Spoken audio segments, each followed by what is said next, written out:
Hey guys, True Grit Scott over at Bluesaws.com. I got a bunch of, this is a different video and you might just want to shut it off because it's going to be boring. We got a bunch of saws in this week. All these saws came in the last week. I don't know that it's been 2 weeks. I think maybe that Dolmar 7900 and 441.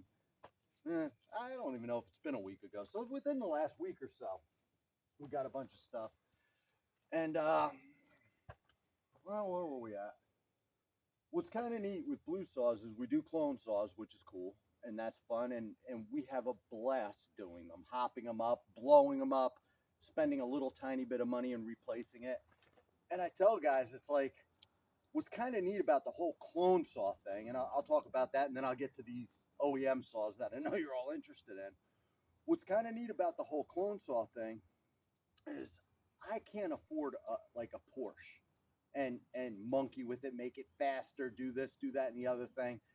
Listen, I drive an '01 Power Stroke. Do you know what I mean? So, and granted, maybe we monkey with that a little bit, but with the saws, it's you don't have a lot of money into it, and you can hop it up, you can customize it, you can do all this stuff, and it's pretty cool. And you know what? If you push your port timing too far and you blow it up, or you do something goofy and blow it up, it doesn't cost you that much to rebuild it. And that's how you guys are going to learn how to repair saws, troubleshoot saws, do performance mods, what works, what doesn't, because all the information out there isn't great.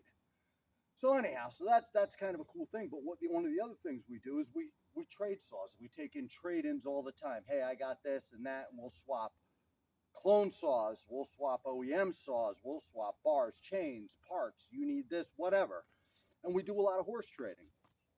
It's not the basis of our business, and I don't want to give you guys the wrong impression. Hey, we only need to do barter. No, but we do some different bartering, and this is the past week. And granted, the past week has been heavy with a lot of OEM saws coming in. It's not every week that I get 7 plus these 4 old ones. We don't get 10, 12 saws in a week. That's a high week. It's neat getting them now, and I was going to just go through some of them, talk about them a little bit, and I'd probably talk about some of these old ones first. These old home lights are kind of neat, and here's my problem. I get old Remingtons, I get old McCulloughs, I even have a really nice old skill saw made in Canada that I have to redo. And here's the funny thing, when I tell you I have to redo it, they're all going into a pile or on a shelf or something like that, and someday when I get time, like the guy with the nice old pickup truck or the nice old Camaro out in the field there that you stop by, say, hey, you want to sell? No, I'm going to restore it someday. So I got a whole bunch of stuff that I'm going to restore someday, and some days I get an itch and I do start working on them, but it's hard to with the volume of, repairs, sales, all of this kind of stuff. It's just tough to get to sit and play and relax. It just doesn't work like that. So anyhow, what was super cool is the fella who came, these came from one fella today, and the 400C and the 372 all came from one fella today, and he's a logger. He does logging, sells to sawmills, big pieces of land in northeastern Pennsylvania. I don't know that that's considered the Poconos exactly. It's kind of out of the Poconos. Anyhow, but what was cooler than the saws is the fella was super cool and knowledgeable. He knows his industry. He's like, yeah, I do 500 or 600 cords of wood a year.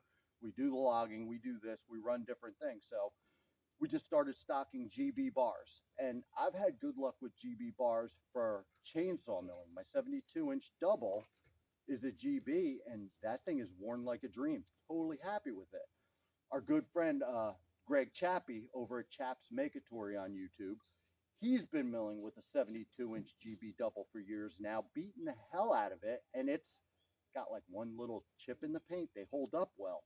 So GB's a new product to us in this lot. Hey, I'll take 3 of those bars. I bore cut an awful lot, and I'll blow them up for you, or I'll tell you they're good, bad. I'll tell you if the rails are soft, hard, whatever. I've ran some of the GB regular bars, but I don't have years on them. So I hate talking about something that I don't have a couple years on. That's why sometimes when I talk, listen, let me put it in perspective. I got 6 months on this, not 2 years, 5 years, whatever. So anyhow, it's good to meet somebody like that with so much industry logging knowledge. It's pretty cool. Is he a chainsaw mechanic? No, but I think he does work on chainsaws. I know he works on chainsaws. So we got some of these, and what was cool was this Mac 1010 is a right-hand pull start, which is kind of cool. I've never had my hands on one, so that's the first one I've had. It's pretty neat. And then these just Homelight Super 6s are neat. This one started up. I know it needs a few things. I got it to start. Couldn't really keep it running, but it does start. That one looks like it's been sitting longer. Chain's all rusty, whatever. At some point in the last weekend, I can't even remember because we had a nice minty 044 made in Germany here that got traded away. But that 44 came in on a trade. I think it might have been for some repair work. Pretty original saw. I didn't pull the top. I'm pretty sure it's got an OEM piston and cylinder in it. I did firewood with it for a little while, so it was a nice saw, and put it up. I've gotten a bunch of 026s in lately, and a couple metal tag older 026s, then some newer ones. But the funny thing was, and I didn't realize it, that, and maybe it's just the recoil, where were the metal tag 026s made? Were they made in Virginia or were they made in Germany? I don't know, so I have some research to do, but they're fun to play with. I actually just did a video on one of the 26s that I repaired for somebody. Neat to do. 372 X torque that fellow was logging with. It runs. It needs work, but it runs. He cut 2 cords of wood with it before he brought it over. He says it runs. It's just not great. Probably needs rings. I'll look at it. It's surging a little bit, doing some funny things, but the plastics are in pretty good shape. Nothing's in very bad shape on it, so it's prime for a restore. Same with that 44. The plastics are in real good shape. It's ready to be restored for somebody. And keeping that stuff, I'll swap out that handlebar for an OEM one. The dogs, I'd like to go back to the OEM ones. I believe I probably have, if it's not an OEM cylinder, I have an OEM slant fin that can go on it. I also believe I have an OEM muffler somewhere, so I could put that one back to OEM also. The 441C runs kind of not a bad saw. It needs all the anti-vibe in it, so I'll redo that one, clean it up, put it for sale on Bluesaws. The 400C Jess wanted real bad, and that's a super nice saw. It came with a steel 24-inch light bar, and it came with a West Coast clutch cover that's not on it.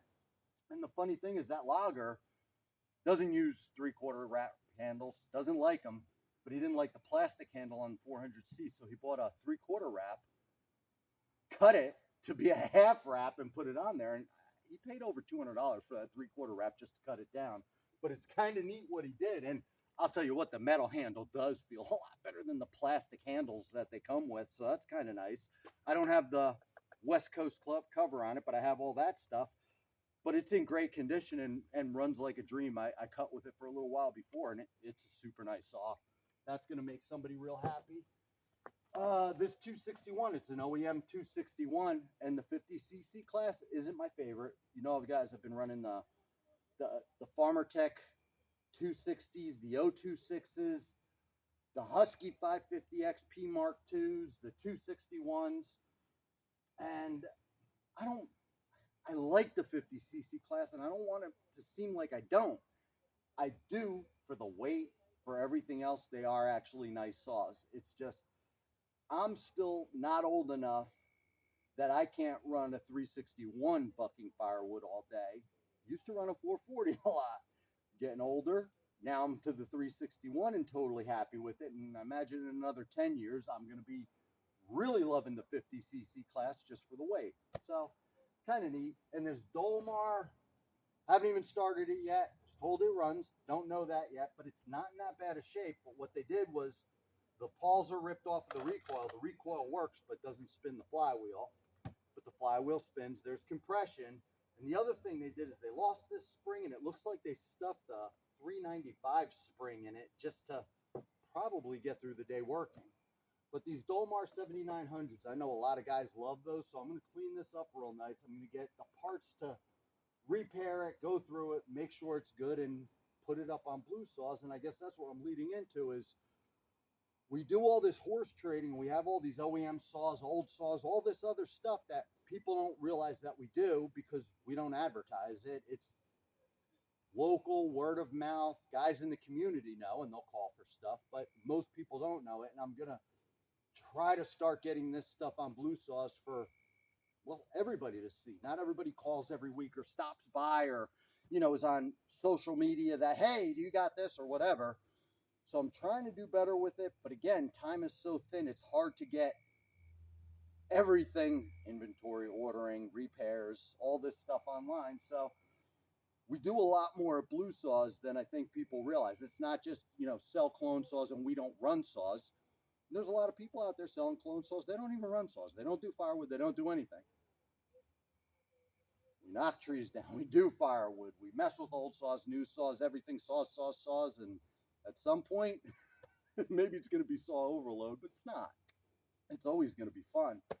Anyhow, guys, I figured maybe I'll zoom you in on some of these so you could see better, but that was just it. A boring video to put you guys to sleep. Let's see. I'll just grab this and let you guys shake for a second there. Here, we'll go through these old ones. I really like to get these old Macs running, and I think I actually have all the IPLs for them because I bought a whole bunch, like a box load of old McCullough IPLs. Home Light Super. That's the one that runs. Here's that other 1010 with the right-hand recoil, and we'll see. Maybe I'll get that. I'd like to get that started sooner than later just because it's neat and I never ran one with the right-hand recoil. There's that other. I think they're like XL6s or something, those Super XLs. I'd have to look. The other side would probably tell me. Yeah, well, the Elasto start's broken. And there's that 44 that I'll wind up redoing. I got a rag on here. But, you know, even the handle's in pretty good shape. And the bottom might be missing paint, but it was in really good shape. Like, it's not scratched up, so that paint rubbed off in the woods. Here's just, I think I have a 6-pack of these 026s. They're not all metal tagged 026s, but they're all older 026s. And we got this X-Torque. She's dirty. She runs, but she's not in that bad a shape. She had a little crack in the plastic there, but the rest of it was, you know, just paint wear from use. The 440 needs AV. Without a doubt, that one needs AV. But again, it's in decent enough shape that if I clean that up, that's going to be a really nice saw for somebody. The 400's in super condition. I think that's going to get shipped over to Montana for Jess to play with. Oh, yeah, you guys would probably want to. Now you could see where that third leg was coming down for that half wrap.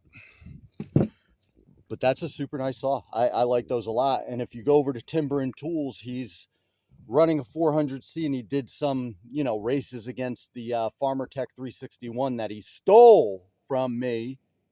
He didn't really, but we'll say that. Anyhow, that was kind of neat. And we got a little OEM 261 here. She's in real clean shape. And that's a nice saw there, and that beat the 026s and the 260s by a little bit on cuts. I probably should have did bigger cuts when I was racing them. And for you guys, like, I get guys asking me about these new Farmer Tech bars. Those are not light bars. That's paint on there, kind of like the Husky bar. So that's Farmer Tech's coming out with a light bar. That is not it. So when you see the big gray oval, don't think that's a light bar.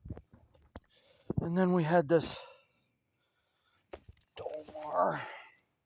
Yeah, we got a dent in the muffler, but overall, I didn't think it was in that bad a condition. She's dirty, though, I'll tell you that much. Oh, no, I just lost that somehow. I was playing with this, and I lost that. So now we got the spring pushing everything over because it's way too long of a spring. Oh boy, I better find that safety thing. It's got to be right around here somewhere. I didn't go too far with this. Anyhow, guys, that's it for today. Just a quick video on some saws. True Grit Scott, Bulletproof Saws, and Bluesaws.com. Thanks for watching and stay safe.